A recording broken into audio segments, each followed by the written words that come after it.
안녕하세요. 반갑습니다. 저는 주식회사 잘하다 교육과 아들연구소를 운영하고 있는 최민준이라고 합니다. 반갑습니다.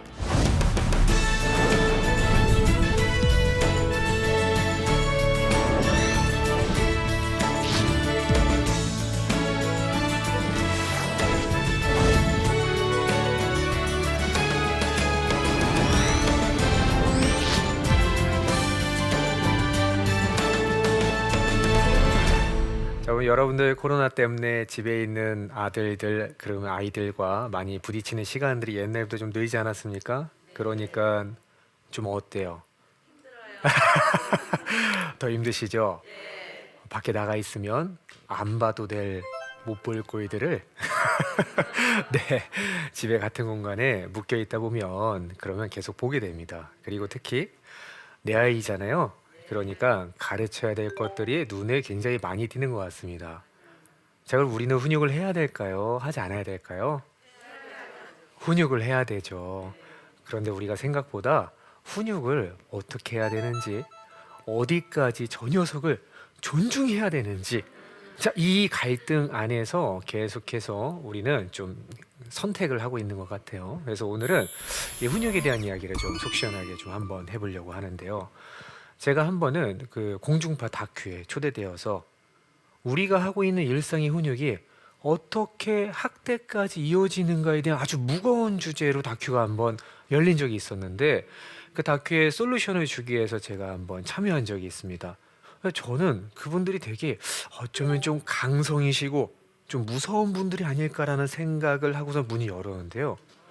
웬걸 그분들을 만나니까 그분들은 우리 생각보다 훨씬 더 온정적이시고 자녀를 사랑하셨고, 그리고 무엇보다 그 친구들을 너무 많이 존중하려고 하는 모습들을 보이고 계셨습니다. 그래서 저는 어쩌면 우리가 요즘에 이 시대에서 굉장히 필요한 것 중에 하나는 아이를 가르칠 때 온정적으로 사랑만으로 아이가 변하길 기대하는 것이 아니고, 그 아이에게 정확한 가이드를 주고 어느 정도 선을 넘으면 안 된다는 지침을 주는 이런 행위들을 제대로 배웠을 때만이 내가 그 아이와 잘 동행할 수 있겠구나라는 생각이 드는 사건이었어요. 그래서 저는 오늘 여러분들께 우리가 생각하는 대표적인 훈육의 실수가 무엇인지, 어떤 오해를 갖고 있는지 한 4가지 정도를 같이 짚어보고요. 그거에 대한 바른 해법을 한번 내보는 시간을 갖도록 하겠습니다. 자, 첫 번째. 우리가 가장 많이 저지르고 있는, 우리가 가장 많이 훈육에 대해서 오해하는 것 중에 하나는 훈육은 아이를 혼내는 것이다라고 생각을 하는 것 같아요. 여러분들, 우리가 어렸을 때 받아왔던 훈육을 한번 생각해 볼게요. 자, 그러면 우리는 훈육을 받았어요? 혼이 났어요? 보통 혼이 났죠? 그래서 어떻게 하면 내가 혼나지 않을까라는 생각을 많이 하고, 내가 뭐 잘못을 했다. 그럼 나 엄마한테 훈육 받았어 라고 얘기하지 않아요. 나 엄마한테 엄청 혼났어. 이러면 우리 엄마 화내는데. 자, 우리도 입버릇처럼 나오는 게, 너 이러면 엄마 화난다. 너 엄마 화내는 꼴 보고 싶어? 이런 이야기들을 우리가 굉장히 일상적으로 하고 있어요. 훈육이라는 것을 우리가 혼내는 것이다, 화내는 것이다, 내가 고함을 치거나 물리적인 행위를 동원을 해가지고 이 아이를 참교육하는 것이다 라고 생각을 하게 되면 그때부터 힘이 들어가게 되고요. 그 아이를 뜯어 고치려고 하게 됩니다. 이게 굉장히 뿌리 깊고 굉장히 만연해 있는 현실인데요. 자, 이번에 첫 걸음은 이것부터 살짝 도려낼 필요가 있습니다. 자, 여기서 굉장히 중요한 걸 하나 말씀드릴게요. 우리가 훈육을 할 때 매우 중요한 개념 중에 하나는 정밀 타격입니다. 아이가 잘못한 게 1이잖아요. 그걸 꼭 1로 훈육하고 끝을 내야 되는데 우리는 1을 2로 갚습니다. 자, 이게 왜 그러는 거예요? 훈육을 혼내는 것이다, 한 번에서 뜯어 고쳐야 된다는 생각 때문에 이 패단이 시작이 되는 것 같아요. 내가 한 번 말해서 이걸 고쳐야겠다는 생각 자체가 아이에게 여지를 주는 거예요. 자, 그러면 어떻게 될까요? 내가 잘못한 게 1인데 상대방이 그 1을 넘어서 더 과하게 나를 혼낼 때 아이들이 먹는 마음의 대부분은 이런 거예요. 부당하다. 내가 그래, 이런 잘못했어. 근데 이렇게까지 얘기해. 핸드폰을 켰어요.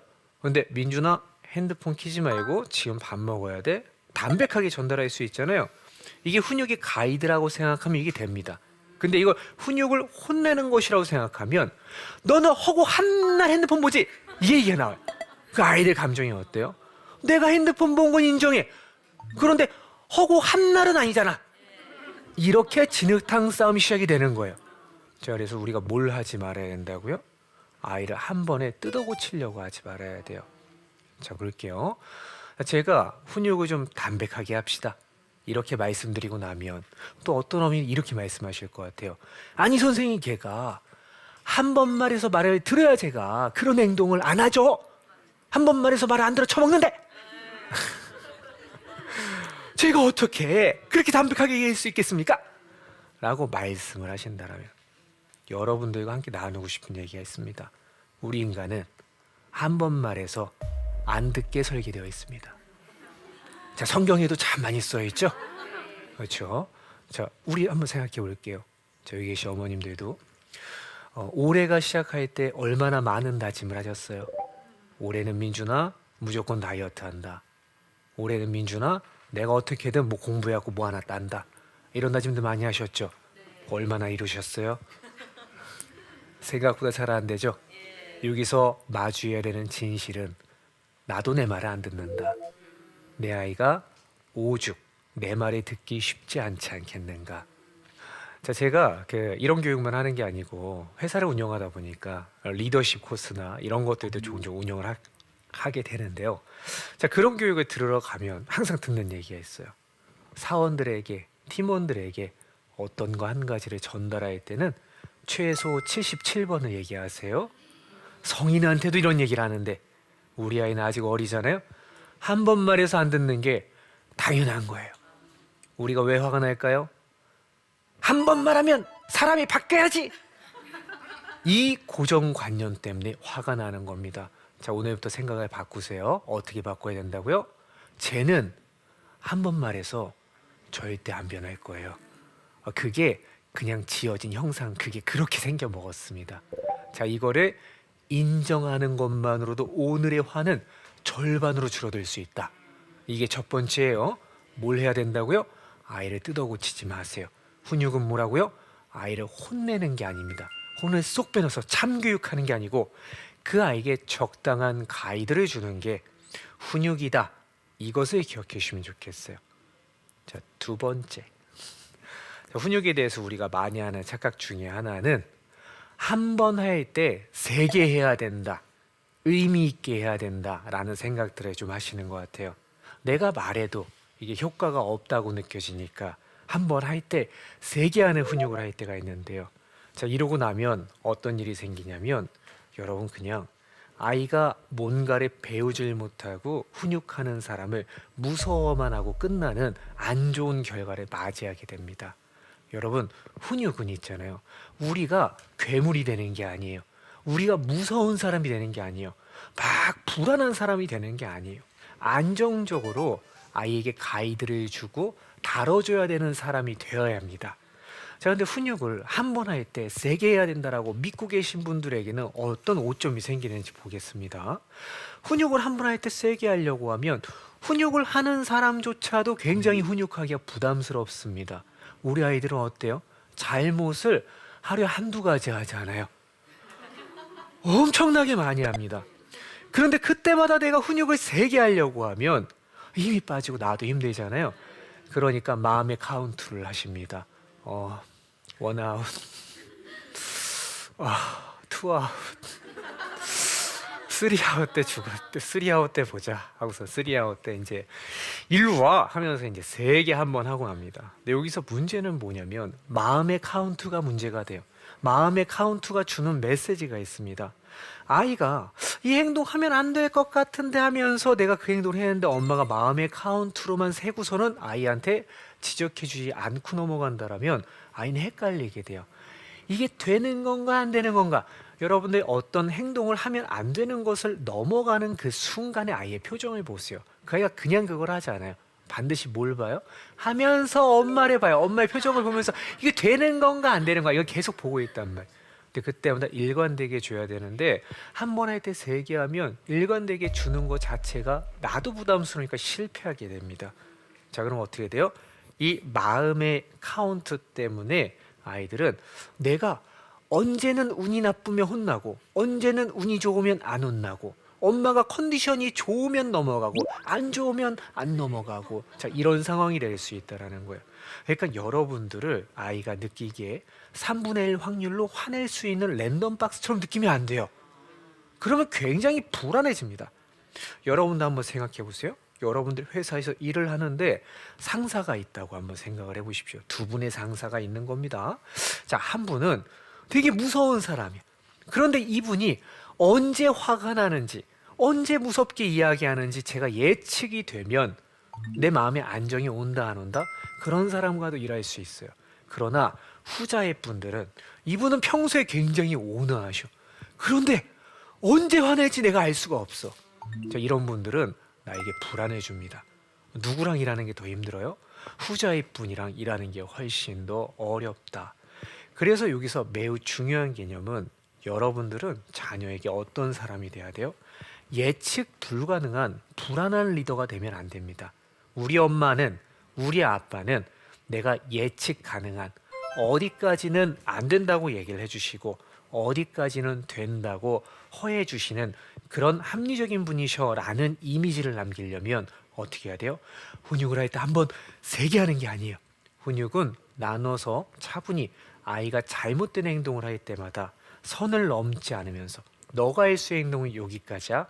민준아 아닌 거 알지? 하고서는 마라톤처럼 지속적으로 해주는 것이 훈육의 2번째 고리다라고 생각을 해주시면 좋겠습니다. 자, 훈육에 우리가 갖고 있는 대표적인 오해 3번째를 이야기해 보도록 하겠습니다.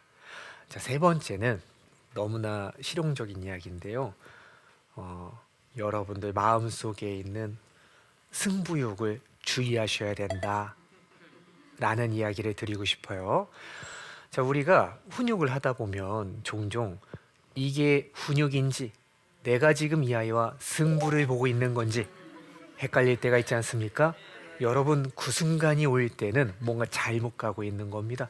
그 순간이 오면 안 돼요. 자, 그럼 왜 언제 훈육이 승부가 되는가? 자, 이걸 한번 우리가 같이 한번 꿰뚫어 보도록 하겠습니다. 제가 현장을 지켜보면 자, 이런 일이 좀 많이 생기는 것 같아요. 예를 들어서 아이가 뭔가 흘리면 안 되는 물병을 들고 있단 말이에요. 어린아이를 한번 떠올려 볼게요. 이 물병을 들고 있으면 우리가 어떻게 해야 돼요? 빨리 얘기해주고 물리적으로 뺏어줘야 됩니다. 그 아이는 그걸 조절할 수 있는 능력이 없기 때문에 우리는 예고하고 뺏어주면 돼요. 민준아, 지금 물병 있잖아. 떨어뜨리면 깨질 수도 있고 위험하니까 아빠한테 줘 하고서 아빠가 가져갈게 하고 가져가면 돼요. 근데 우리가 뭐가 안 되냐면 이 몸을 쓰는 게 잘 안 됩니다. 움직이고 싶지 않아요. 여기서 얘기하고 싶어요. 여기서 저 멀리 있는 아이한테 내가 설거지를 하면서 충분히 지시를 하고 싶어요. 자, 그러면 어떻게 돼요? 승부를 걸게 됩니다. 최민준, 너 그거 내려놔. 엄마 지금 또 화나. 최민준! 이게 승부를 거는 과정입니다. 자, 이렇게 되면 자, 여기서 내가 충분히 위압적으로 얘기했죠. 너 이런 행동하다가 엄마한테 아주 그냥 등짝 뒤지게 맞아? 자, 이런 감정을 담아서 얘기를 했는데 어떤 아이는 그걸 받고 이렇게 하면 엄마한테 혼나니까 무서워서 하지 않아야겠다 생각하는 친구들도 있겠지만 또 상당수의 친구들은 거기서 엄마가 먼저 승부를 보였잖아요. 승부를 받는 경우가 있습니다. 엄마가 최민준 하면은 웃으면서 엄마가 설거지하고 있죠. 뒤쪽에 갖고 어쩔 건데 이러면서 물을 막 자, 이런 경우 있을 때 어떻게 해야 돼요? 그죠? 내가 승부를 걸었잖아요. 얘가 받았잖아요. 멈출 수 있다 없다? 없어요. 그러면 가서 일로 와. 응? 네가 엄마의 승부에 왔어. 그냥 아주 이 등짝 후드려 치는 것을 우리가 가게 됩니다. 자, 이거 왜 그렇게 된 거예요? 아이 문제입니까? 그렇지 않습니다. 누구 문제예요? 사실 내가 먼저 승부를 걸었다. 그러니까 어디서 잘못된 거예요? 최민준 여기서 잘못된 거죠. 자, 우리는 어떻게 했었어야 돼요? 정확하게 가이드만 주고 참교육을 하면 안 되고 무서워지면 안 되고 그 행동하면 안 되는 거야.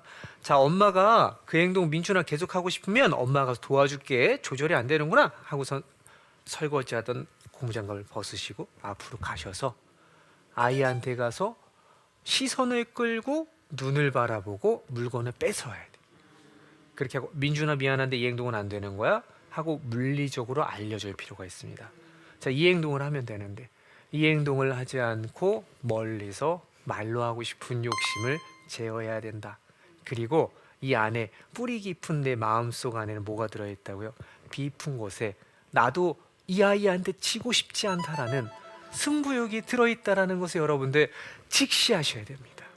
그래서 내가 이 아이를 바르게 컨트롤할 때 매우 중요한 개념 중에 하나는 내가 먼저 내 안에 있는 그 잘못된 것들을 조절하는 것이 매우 중요하다라는 이야기를 3단계에 거쳐서 드렸다라고 봐주시면 좋겠어요.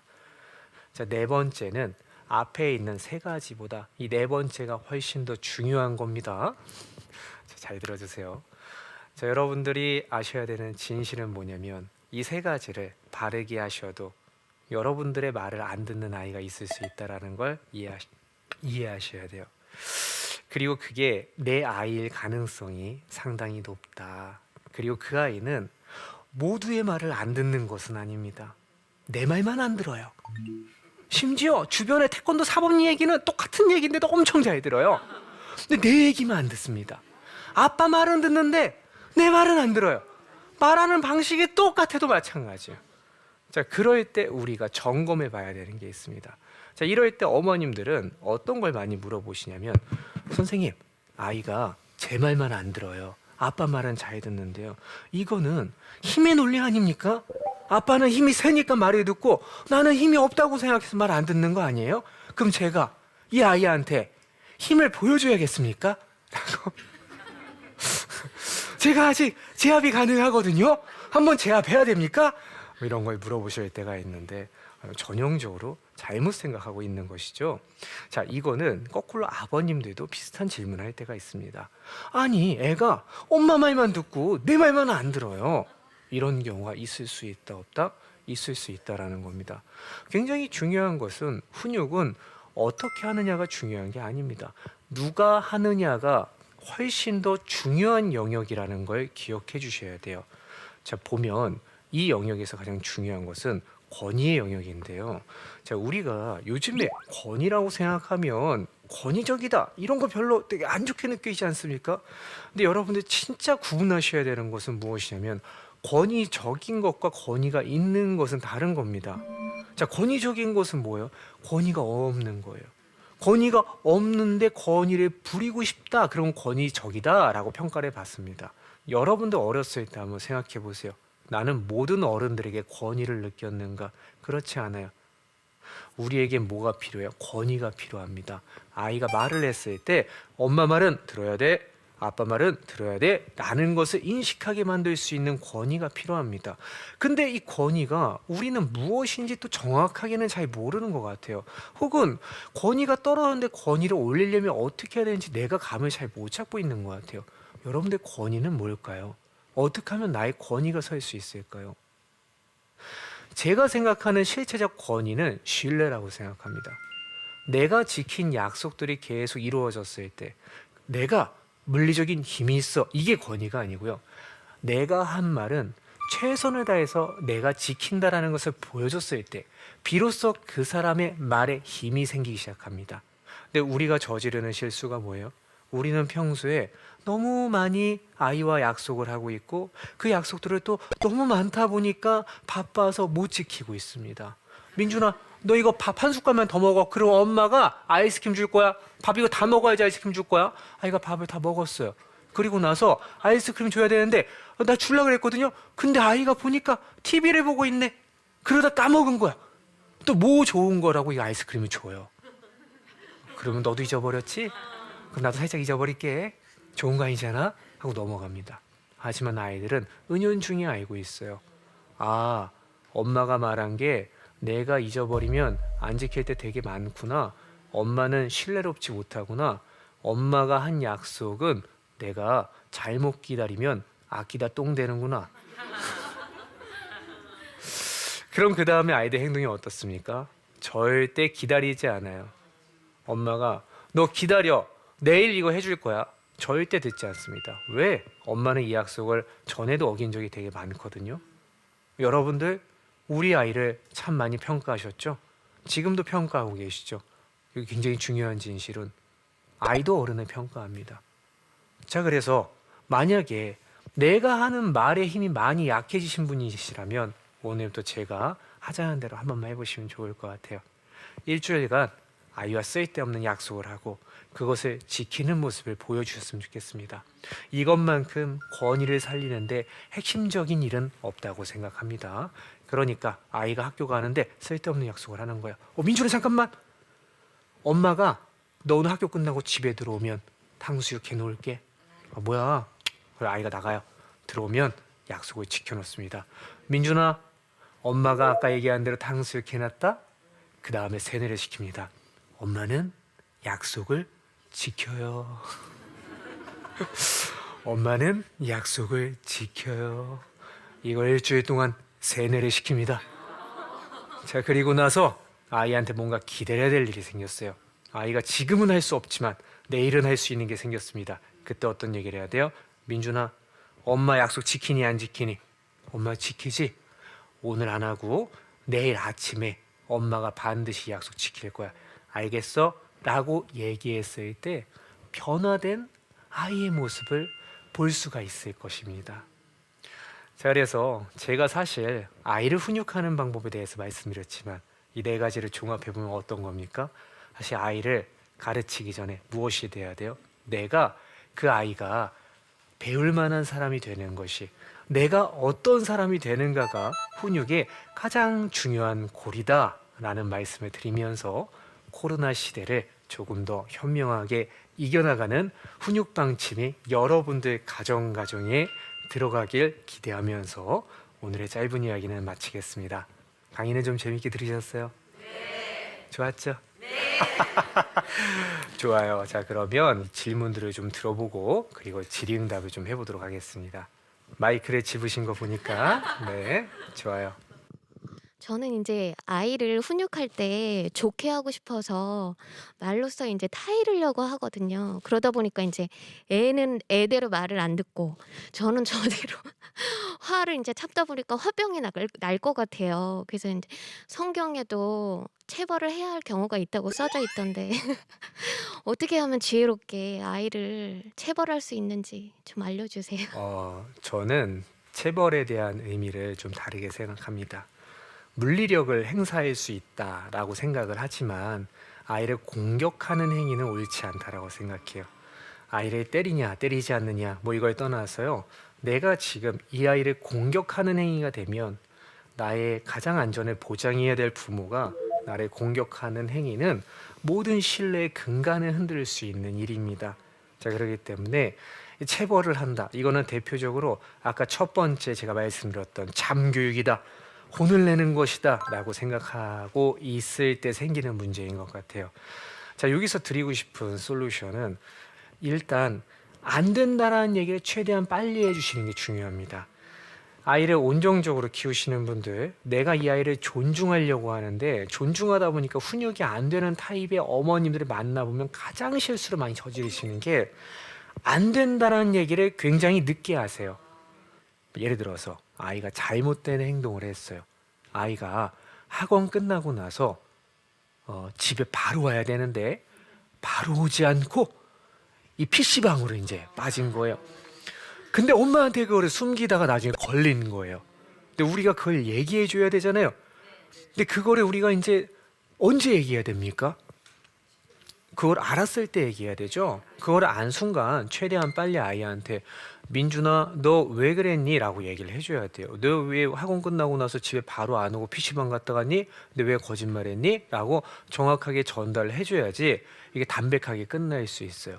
그래서 우리가 훈육을 한다라는 거, 그거는 꼭 아이를 물리력을 행사한다. 그 이전에 먼저 입장이 분명해야 돼요.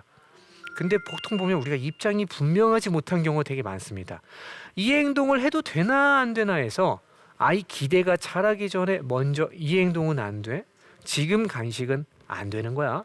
정확하게 얘기해 줄 수 있어야 돼. 타이밍을 늦으면 훈육이 어려워져요. 그래서 저는 처음에 배우셨으면 좋겠는 것은 입장을 분명하게 하는 거. 그리고 두 번째는 예고하기입니다. 민준아, 지금은 이렇게 하면 안 되는데 만약에 이렇게 하고 싶으면 엄마가 너가 계속 엄마 말을 안 들으면 그러면 결국은 엄마는 이걸 가져갈 수밖에 없어. 널 미워서 그런 게 아니야. 너 마음도 이해해. 그런데 한 번 더 하면 엄마가 가져갈 거야. 얘기하고 예고한 다음에 가져가시면 돼요. 자, 그런데 우리가 예고를 안 하고 하면 엄마가 나를 공격하는 것처럼 느낄 수 있어요. 그래서 저는 안 된다고 얘기하기 그리고 예고하기 과정을 거치는 것만으로도 훨씬 더 좋아져요. 그런데 이것만으로 안 된다. 그땐 뭘 해야 돼요? 그때는 강제 집행하시면 되는 거예요. 이게 시스템과 어떤 사회 규칙에 의해서 나에게 제재가 가해지는 것인가, 아니면 엄마 개인이 나를 공격하는 것인가, 아이한테 이 판단이 되게 중요합니다. 우리는 아이가 느끼기 어떻게 해야 되냐면, 이거는 엄마가 너를 공격하는 게 아니야.